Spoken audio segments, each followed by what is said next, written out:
Buenas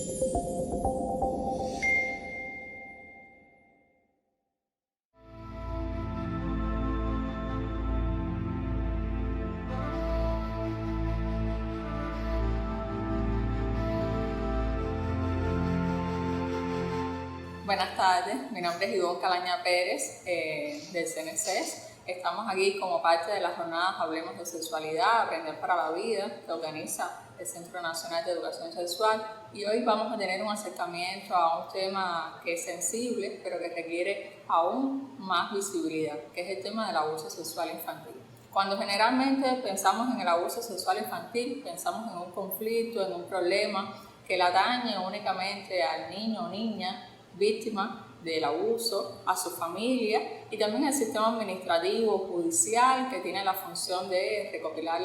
las pruebas, de valorarlas, de adoptar una sentencia, una decisión respecto a los hechos. Pocas veces entonces nos figuramos este problema como un problema de salud. Y es que justamente nosotros tenemos que entender que la protección a las infancias y a las adolescencias es un asunto que compete a todas las personas, instituciones, sociedad y el Estado en sentido general. Es por ello que la investigación que les voy a compartir se propuso como uno de sus objetivos proponer las pautas jurídicas victimológicas para la detección, registro y denuncia del abuso sexual infantil en los servicios de salud, entendiendo como pautas aquellas reglas y patrones de conducta con carácter prescriptivo que deben observar los y las prestadoras de los servicios de salud para abordar el abuso sexual infantil, en coherencia, por supuesto, con las normas y los principios jurídicos que reconocen a las niñas, niños y adolescentes como sujetos de derecho. Para irnos adentrarnos en el tema, considero que son claves 3 preguntas cuyas respuestas podrán ser los fundamentos sólidos para esa propuesta de pauta. En tal sentido, la primera pregunta sería: ¿por qué es necesaria la detención del abuso sexual infantil en los servicios de salud? ¿Cuáles son las potencialidades para la detención del abuso sexual infantil en los servicios de salud? ¿Cómo se aborda en la praxis y legalmente la detención del abuso sexual infantil en estos servicios? En función de eso, podemos entonces, respecto a la primera pregunta, advertir un elemento que también es clave. La incidencia del abuso sexual infantil como un problema se da a nivel mundial, a nivel regional, y por supuesto que el contexto cubano no escapa de ello. Aunque pudiéramos estar aportando cifras para sustentar lo anterior, realmente lo más alarmante no es la cifra, sino que esa cifra no va a dar cuenta de la real ocurrencia de ese fenómeno, teniendo en cuenta que lo que se registra estadísticamente es proporcional a lo que se denuncia penalmente. Sumado a ello, hay que tener en cuenta que determinadas prácticas se naturalizan y que no siempre existe claridad respecto a qué entender como abuso sexual infantil. Y esto no quita que no entender que es un hecho de abuso sexual infantil se generen consecuencias en el orden psicológico, físico, para el niño o niña que lo está experimentando. Y otro de los factores a tener en cuenta y que sustentan la importancia de la detención del abuso sexual infantil en los servicios de salud es que las investigaciones, tanto foráneas como cubanas, dan cuenta que los principales agresores son personas tan cercanas al niño o a la niña como sus familiares, como las personas que conviven en ese núcleo familiar, que pueden ser sus abuelos, sus tíos, sus padres, hermanos mayores. Sabemos que un niño o niña no siempre tiene la edad o la capacidad para identificar como abusiva la situación en la que se encuentra, o teniendo esa capacidad puede estar bajo una situación de coerción, de amenaza o sentirse culpable con lo que le sucede. Y además tampoco tiene la capacidad jurídica para formular per se una denuncia y conocer cuáles son los derechos que les asignan. Con relación a la segunda pregunta, ¿cuáles son las potencialidades para la detención del abuso sexual infantil en los servicios de salud? En primer lugar, debo dejar claro que cuando estamos hablando de estas dificultades para la detención, no me estoy refiriendo a aquellos casos que pueden ser más evidentes por el daño físico severo resultado de una violencia sexual y que por ende no implica un estado de incertidumbre respecto al prestador que está atendiendo al niño o a la niña, sino que me estoy refiriendo a aquellos casos en los que existen determinados indicios psicológicos y o físicos que impliquen que hay que indagar y que hay que profundizar en las causas que originaron ese estado. La prestación de los servicios de salud debe enfocarse en garantizar la salud integral de las personas, que es en resumen su bienestar. Sobre esta premisa debe desterrarse un actuar centrado en un enfoque biologicista o medicalista que solo aborde las enfermedades, desconociendo las causas que dan lugar a ello y que por demás son problemas de salud. No será suficiente ofrecer atención al malestar o a la lesión física o psicológica que presente el menor de edad, sino que se requiere atenderlo como sujeto de derecho, leyendo esas manifestaciones como expresiones de la violencia sexual y profundizando en esas marcas, visibles o no, que se convierten en una solicitud de auxilio. Como principal potencial del Sistema Nacional Cubano se encuentra la atención primaria, que es un escenario, como decía, principal, dado ese vínculo continuo y estrecho con la familia. Algunos datos que ilustran las posibilidades de detectar un hecho de esta naturaleza pudiéramos estar destacando dentro del propio anuario de salud, por supuesto del Ministerio de Salud Pública, cifras sobre abortos en niñas de 12 años, muertes por lesiones autoinfligidas en personas de 5 a 18 años. No necesariamente dejamos claro que en estos casos debe existir un hecho de violencia sexual. No obstante, son nichos para investigar en aras de tributar una mayor protección.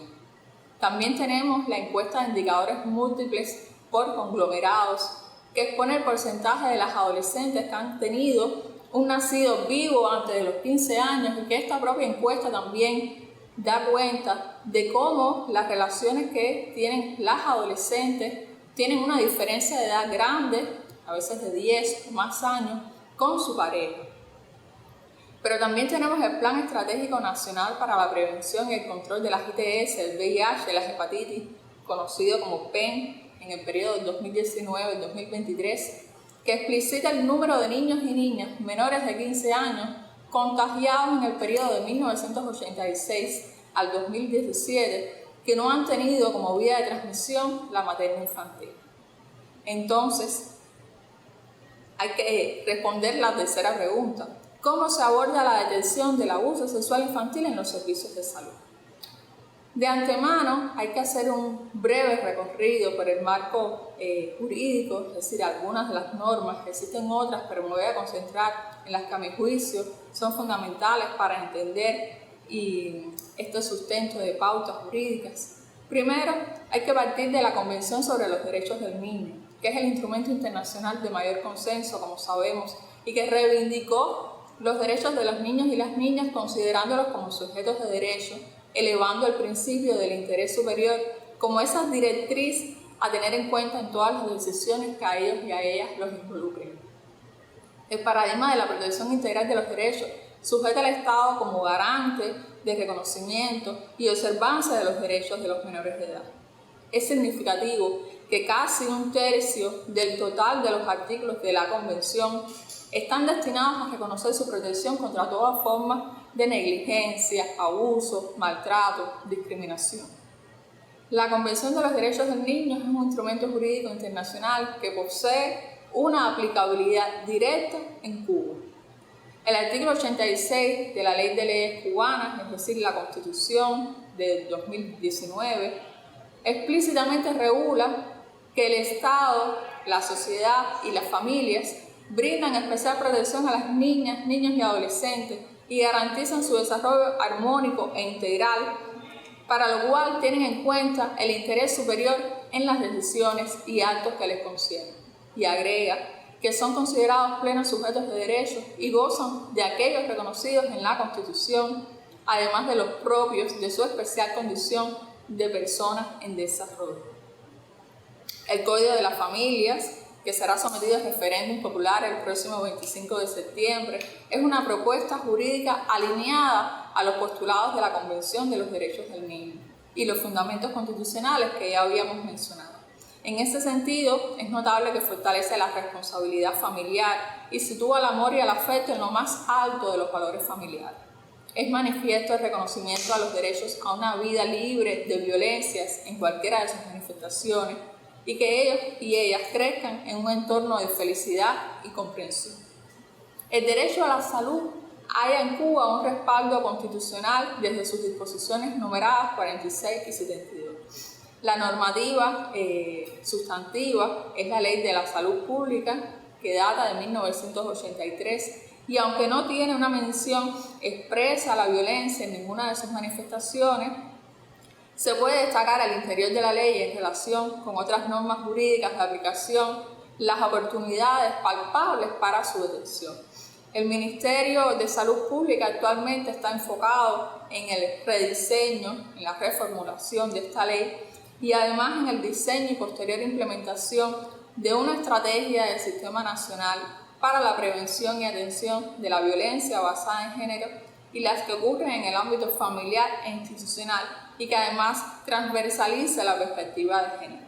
La citada estrategia concibe pautas para que a nivel intra y extrasectorial se arribe a una mayor protección a las niñas, niños y adolescentes víctimas de abuso sexual infantil.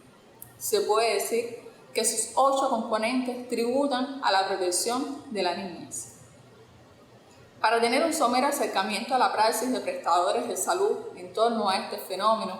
le podemos compartir, ¿sí?, traer a colación los resultados de algunas entrevistas que realizara a prestadores de estos servicios que prestan sus servicios específicamente a las edades pediátricas. Especialidades como psiquiatría, urología, ginecología, pediatría y también la psicología fueron de las especialidades entrevistadas. En tal sentido, los resultados fueron muy llamativos. Uno de esos resultados consistió en que el 50% de los entrevistados confirmaron no haber recibido preparación en la malla curricular de pregrado para la detección del abuso sexual infantil. Y el otro 50% manifestó que el acercamiento al tema fue superficial e insuficiente. Es decir, este dato está dando cuenta de que la formación que reciben hoy los médicos no aporta suficientes elementos que puedan contribuir a esa detección de este hecho de violencia sexual. Casi la totalidad de los y las entrevistados manifestaron haber identificado elementos vinculados al abuso sexual infantil y no los registran como tal. Es decir, no sale, no se comunica, estadísticamente no se reporta como un abuso sexual infantil. La mayoría desconoce que el Clasificador Internacional de Enfermedades contempla al abuso sexual infantil como un problema de salud. Y solo el 50% de los entrevistados considera que debe ser comunicado a los familiares y a la máxima dirección del centro a esa sospecha del abuso sexual infantil. Por tanto, ahí hay una brecha en la que se está yendo un posible alto número de casos que pueden ser de abuso sexual infantil que no se registran, que no se denuncian. Pero además, no todos los entrevistados consideran que el abuso sexual infantil es un problema de salud. En sentido general, para ir concluyendo, pudiéramos concluir en que los aspectos esenciales relativos a la detención en cuanto a pauta, que era el objetivo fundamental de la investigación, se pueden concentrar en los siguientes aspectos. Primero, actualizar las normas, programas y procedimientos desde un enfoque de género y de derechos humanos para garantizar la detención, atención, registro y denuncia de los presuntos hechos de abuso sexual infantil. Segundo, es necesaria la definición teórica y operativa amplia, además, del abuso sexual infantil que permita su identificación y visibilización en cuanto a que se determinen las formas en las que se puede manifestar, los vínculos entre el agresor y la víctima, determinados indicadores físicos, psicológicos, comportamentales, específicos e inespecíficos y aquellos factores de riesgo. La detención requiere además de conocimiento sobre el tema y también un conocimiento sobre el marco legal aplicable. En el proceso de detención del abuso sexual infantil debe primar el interés superior de la niñez, debe primar un trato digno y ético, una escucha activa, y garantizar el disfrute pleno y efectivo de todos los derechos reconocidos en la Convención de los Derechos del Niño, entre los que se pueden destacar la protección, la privacidad, la confidencialidad, el acceso a la información y el desarrollo holístico de ellas y ellos. Pero también se debe, como parte de la formación de pregrado y posgrado, coadyuvar a la especialización de los profesionales de la salud que intervienen en la atención a niños, niñas y adolescentes. Hay que implementar acciones concretas de información y sensibilización basadas en evidencias científicas y destinadas a concienciar el abuso sexual infantil como un problema de salud y el derecho de protección de niñas, niños y adolescentes.